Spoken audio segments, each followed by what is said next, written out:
Hi, everybody. Happy Monday. I hope Friday's read aloud was all there, unlike Thursday's. Today we can start with chapter 7 called Trashing Joey's Room. Comes with a picture, by the way. Alright. When I got to Joey's house that night, his room looked the same as always, but not for long. Been working on myself so far, he said. Now it's my room's turn.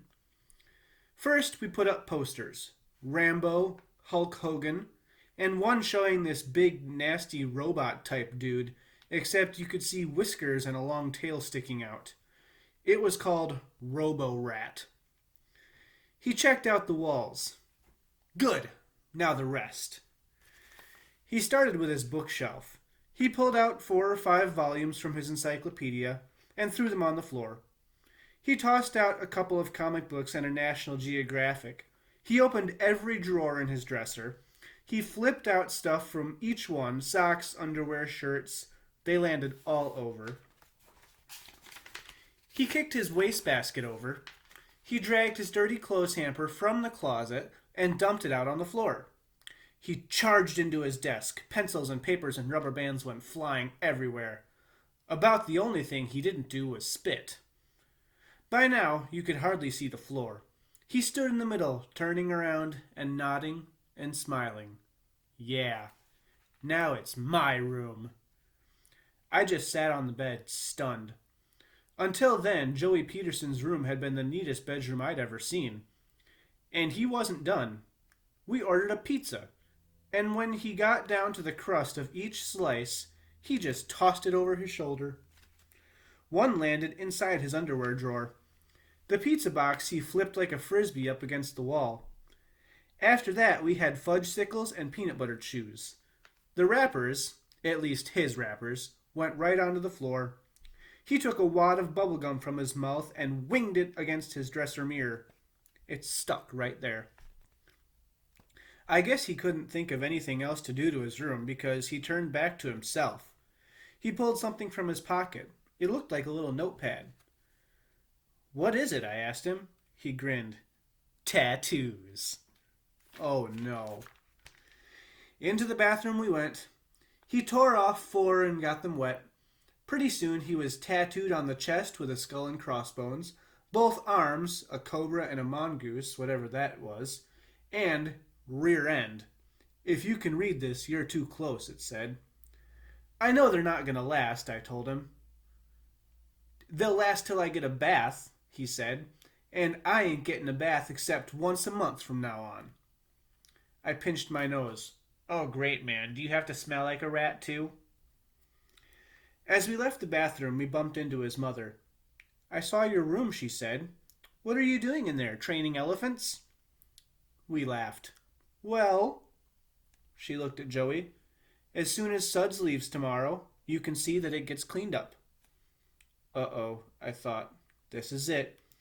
Will he practice what he preaches? Joey slouched against the bathroom doorway. He looked off down the hallway. Nah, I don't think so. Mrs. Peterson blinked. You don't what?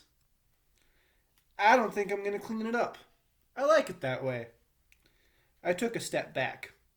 If Mrs. Peterson was about to get violent, I wanted to be out of range. Joey looked down at the floor. I looked at Mrs. Peterson. Mrs. Peterson glared daggers at Joey. This went on for about 3 hours. Then, all of a sudden, it was over.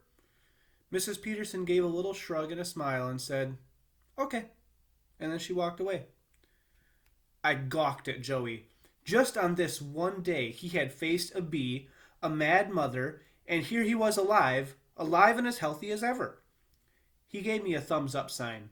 See? Nothing to it. Then Joey told me to wait in his room. When he came back, he had a hammer, a jar of nails, a bag of cotton balls, a bottle of iodine, and some Band-Aids. If you have any idea where this is going. I asked what all that was for. Put a hole in my ear, he said. I screeched. You're going to wear an earring? Nope. So why are you putting a hole in your ear? He grinned. Pain. If I didn't already know he was loony, I knew it now. I told him, the only thing about you that's turning rat is your brain. He ignored me. He cleared a space off on his desk. He opened up the jar of nails and dumped them out. He rooted through them until he found one that he liked, a long, thin one. He handed the nail to me, along with the hammer. He got a little felt-tip pen and went to the mirror and put a dot right in the middle of his ear. He came back to the desk, knelt down beside it, real close, and flapped his earlobe out on it so it sat like a tiny pancake. Right on the top of the desk. I looked at the hammer and the nail in my hands. Oh no, I said. I dumped them on the desk and took a seat on the bed. You do it if you're crazy enough. I would, he said, but I can't. Not like this. Come on, just do it. I didn't move. You mind if I ask you a stupid question? Like, why you want to hammer a hole in your ear? What do you mean, pain? He pulled his earlobe off the desk and he sat up on